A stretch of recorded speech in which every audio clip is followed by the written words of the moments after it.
Ну, хорошенький, хорошенький. Первый, ну, второй налим в этом году, но первый после запрета.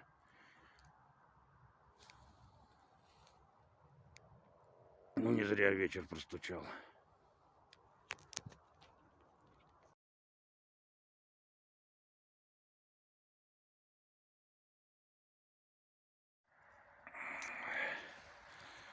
Ну, что-то сегодня все равно какой-то день. Накрылась моя приманочка. Сколько лет она мне служила. Верой и правдой. Начал вытаскивать у налима из пасти крючок. Он сломался. Коромысло мое. Где такой заказать теперь?